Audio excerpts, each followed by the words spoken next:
안녕하세요. 축구유학TV의 김연입니다. 오늘은 소개 영상에서 먼저 언급했다시피 축구유학을 가는 루트, 과정에 대해서 소개해드릴 텐데요. 독일 축구유학을 기준으로 말씀드린다는 점 참고하세요. 보통 축구유학을 가려면 어떻게 할까요? 소개를 통해 가는 경우도 있지만 대부분의 경우에는 네이버에 축구유학을 검색해서 카페나 블로그, 파워링크를 클릭하여 서칭하고 괜찮은 곳이 있다 하면 상담 실적 요청을 해서 찾아가시는 게 일반적입니다. 그리고 축구 기량 테스트를 받은 후 우리들의 실력이 어느 정도 수준이 되는지를 평가받게 되죠. 상담을 통해 축구 유학을 갈지 말지를 결정하게 되는데요. 만약 축구 유학을 가게 된다고 결정이 난다면 1대1 축구 레슨을 받고 유학을 할 것인지 아니면 유학 준비를 바로 속전속결로 진행할 것인지를 결정하게 됩니다. 이때는 선수분들이 객관적인 눈으로 자신의 실력을 판단할 필요가 있습니다. 스스로 생각해 봤을 때 정말 프로 선수로서 가능성이 있다 생각하는지 아니면 내 실력이 부족한 건 알겠어. 거기까진 좋아. 근데 그래도 될 때까지 한번은 도전해보고 싶어. 인지 자신의 실력을 객관적으로 바라볼 수 있어야 합니다. 만약 후자라면 그만한 노력을 기울일 각오를 하셔야 되는 게 맞고요. 대개 축구 교실에서 유학 프로그램까지 같이 병행을 하고 있다 보니까 중간 수수료를 받는 업체는 안 보이더라고요. 제가 유학 갔을 때만 해도 중간 수수료를 받는 업체들이 있었거든요. 제가 중간 수수료를 내고 유학을 간 케이스입니다. 그래도 지금은 중간 수수료를 지급한 후 유학을 갔다는 소리는 들리지는 않는데요.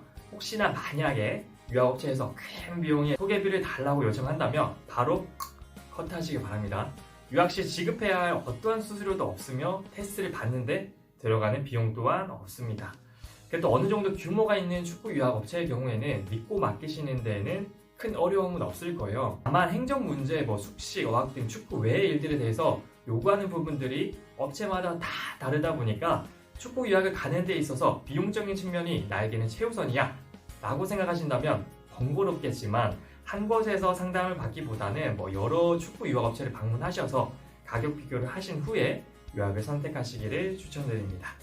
유학을 가는 루트는 총 3가지 방법이 있는데요. 유학 업체를 통해서 가는 방법, 그리고 두 번째는 에이전시 회사와의 계약을 통해 가는 방법, 그리고 마지막으로 혼자서 축구 유학을 가는 방법입니다. 유학업체를 통해 유학을 가게 되면 업체에서 직접 운영하는 숙소에서 숙식을 해결하게 되는데 직접적인 관리 케어가 들어가기 때문에 비용이 저렴하진 않을 거예요.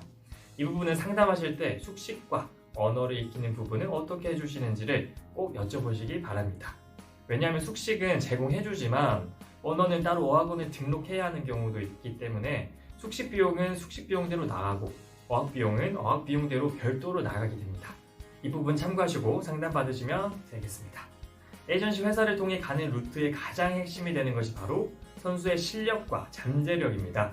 에이전시는 구단과 계약 협상을 통해 일부 수수료를 받는 업이다 보니까 선수가 실력이 있는 선수인지를 먼저 고려해보게 돼요. 만약 축구를 쭉 잘해오셨다면 이미 에이전시 회사에 눈에 띄어서 계약을 맺으셨을 거예요. 하지만 그렇지 않은 경우라면 굳이 에이전시 회사를 통해서 유학을 갈 필요는 없다고 생각을 해요. 이 부분은 추후에 자세히 한번 다뤄보도록 하겠습니다. 마지막으로 혼자서 축구 유학을 가는 방법입니다. 저의 경우 3개월가량은 현지에서 관리 케어를 받았었는데요. 굳이 돈 들여서 관리받을 필요가 없겠다, 혼자 해도 되겠다고 판단돼서 그냥 혼자 독립을 했습니다. 숙소며 계좌, 개통, 팀 입단 등등 모든 것을 혼자서 했었거든요. 동그란 유튜브 채널을 운영하시는 분도 혼자 스페인 가서 입단 테스트 보면서 계속 도전하고 정말 잘하고 계시잖아요. 독일도 마찬가지예요. 4부 이상은 프로 계약을 맺어야 되기 때문에 에이전시의 도움이 필요할 수 있을 겁니다만 대부분 축구 유학을 오시는 분들은 5부 리그, 6부 리그에서 먼저 뛴 후에 적응과 기량을 끌어올리고 그 이상의 리그에 도전을 하게 돼요. 축구 유학을 너무 어렵게 생각하지 마시고 정말 하고자 하는 마음만 있으시다면 혼자서도 얼마든지 축구 유학에 도전하실 수 있습니다. 축구 유학을 가는 루트, 과정, 유형에 대해서 말씀드렸는데요. 다음 영상에서는 축구 유학을 가기 전에 우리가 꼭 체크하고 가야 할 것에 대해서 얘기를 나눠보도록 하겠습니다. 구독과 좋아요 그리고 알림 설정까지 잊지 마시고 눌러주시고요. 그럼 다음 영상에서 뵙겠습니다.